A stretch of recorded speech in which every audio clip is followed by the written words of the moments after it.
All right, good morning, guys. This is homework 16, last homework for Unit 7. Now we're going to jump right in and do problem number 1 about the landscape artist designing a pool. Okay, so this is my base. It's going to ask me how much water, so again, I'm going to make note that that's volume. We don't know how to figure out the area of this shape, so we do have to split it up. Different ways to split it up. I think I'm just going to make big rectangle, triangle, and a small rectangle. So the big one is 9 times 12. That area would be 108. This one's a little trickier because this is 9. The whole thing is 11. So that means this little piece is 2. 2 by 1.5 is 3. And then this triangle, so I know my base of the triangle is 2. The height is not 12. That's the whole thing. This little piece is 1.5, so 12 minus 1.5 is 10.5. Area of a triangle, 10.5 times 2 divided by 2 is 10.5. So I have all my areas now of all my pieces, so I need to add them up. 108 plus 3 is 111 plus 10.5 is 121.5 times my height is 4 feet deep. Okay, so 121.5 times 4. I get 486. Label it as area, so it's squared and it's in feet squared. Before filling up the pool, it gets lined with a plastic liner. How much liner will I need? Okay, well obviously I need to line the bottom, and that area was 121.5. My pool will not have a top, so I'm just going to use one base. And then to get the outside liner, remember perimeter of the base times the height, so I'm going to add up all these numbers on the outside for perimeter. So 12 plus 9 plus 10.7 plus 1.5 plus 11. You get 44.2 times the height. Again, it's 4 feet deep. So perimeter of the base times the height plus the area of the base, so I line the base and the sides. So 44.2 times 4 is 176.8 plus 121.5 for a total of 298.3 square feet of liner. Actually, this one was volume. That should have been cubed. Okay, now how much does it cost? Okay, I'm buying the liner, so I got to figure out 3.75 divided by 25. And I get 15 cents a square foot for the liner. So I need this many feet. I got to take it times the price. And if you were to divide all these out, it's proportional. So they'd all be 15 cents, so it wouldn't matter. So I'm going to take that number times 298.3. 15 cents a square foot times how much I need.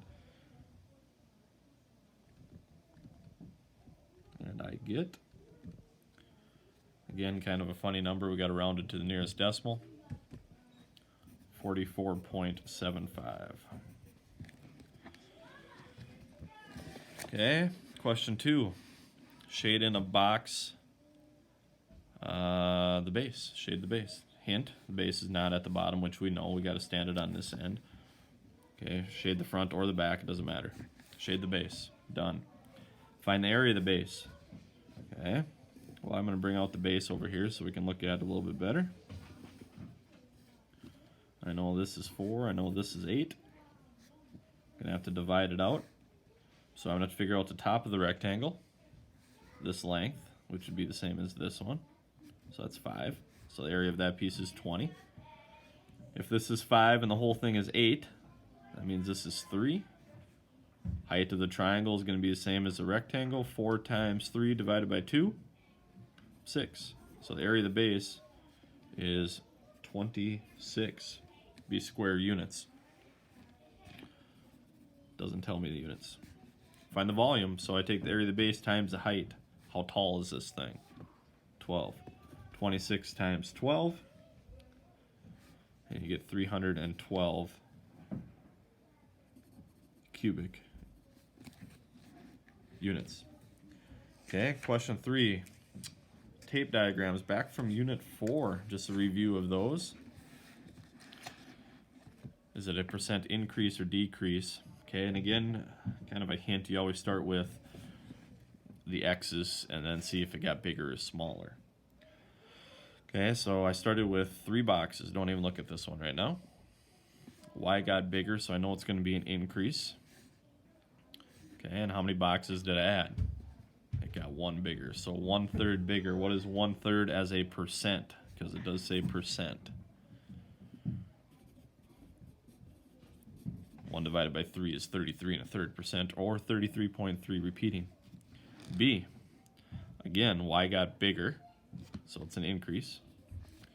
And how many boxes did I add? 2, so 2/3 bigger.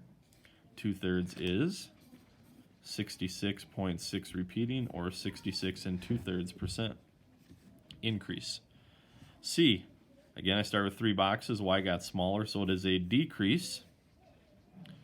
Went from 3 boxes to 2, so I got rid of 1 box. I got rid of 1/3. So it's a 1/3 decrease, or 33 1/3% decrease. And this one, you get rid of 2 boxes, so it is a 66 2/3% decrease. Final question. Noah's visiting his aunt in Texas who wants to buy a belt buckle for $25, and sales tax is 6.25%. How much will the tax be? Okay, well, 25 times 0.0625. I made the percent into a decimal. 25 times 0.0625 is 1.5625. So we're going to round that to the nearest penny. $1.56 will be my tax. B, how much will Noah spend for the belt buckle? So it's $25 plus that tax. So it should be $26.56. And the final question, write an equation that represents the total cost of an item whose price is P. Okay, so it's the price, which would be 100%, or as a decimal 1, plus the tax as a decimal. So 1 plus 0.0625 would be 1.0625. I could take everything times that, and it would give me the price plus the tax. That is it for Unit 7 homework, guys. Take care. Continue to stay safe and healthy. We'll talk to you soon. Bye-bye.